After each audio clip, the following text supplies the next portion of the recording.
سیدنا ابو بکر صدیق رضی اللہ تعالیٰ عنہ کے عہد خلافت میں ایک شخص فوت ہوا۔ جب لوگ اس کا جنازہ پڑھنے کے لیے کھڑے ہوئے تو انہوں نے دیکھا کہ اس کے کفن کے اندر کوئی چیز حرکت کر رہی ہے۔ جب کفن کی گرہ کھولی تو دیکھا کہ ایک سانپ ہے جو اسے ڈس رہا ہے۔ لوگوں نے اسے مارنا چاہا تو سانپ نے کلمہ طیبہ پڑھا اور کہا کہ اے لوگو، تم مجھے کیوں مارتے ہو؟ حالانکہ میں اپنے آپ نہیں آیا بلکہ حق تعالیٰ کے حکم سے آیا ہوں اور اسے قیامت تک ڈستا رہوں گا۔ لوگوں نے پوچھا کہ اے سانپ، یہ بتا اس کا جرم کیا تھا جس کی وجہ سے اسے یہ عذاب دیا گیا ہے؟ سانپ نے کہا کہ اس کے 3 جرم تھے۔ پہلا، یہ اذان سن کر مسجد نہیں آیا کرتا تھا۔ دوسرا، مال کی زکوٰۃ ادا نہیں کیا کرتا تھا۔ اور تیسرا، علماء کرام کی بات نہیں سنتا تھا۔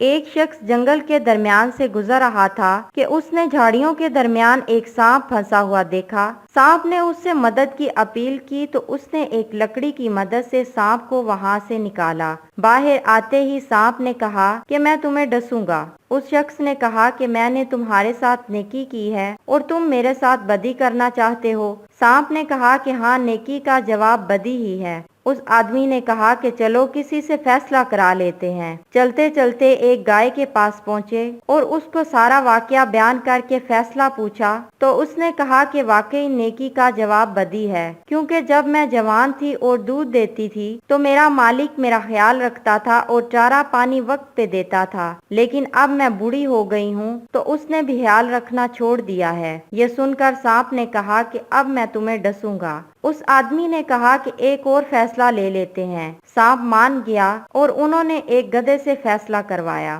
گدھے نے بھی یہی کہا کہ نیکی کا جواب بدی ہے، کیونکہ جب تک میرے اندر دم تھا میں اپنے مالک کے کام آتا رہا، جو ہی میں بوڑھا ہوا اس نے مجھے بھگا دیا۔ سانپ اس شخص کو ڈسنے ہی لگا تھا کہ اس نے منت کر کے کہا کہ ایک آخری موقع دو۔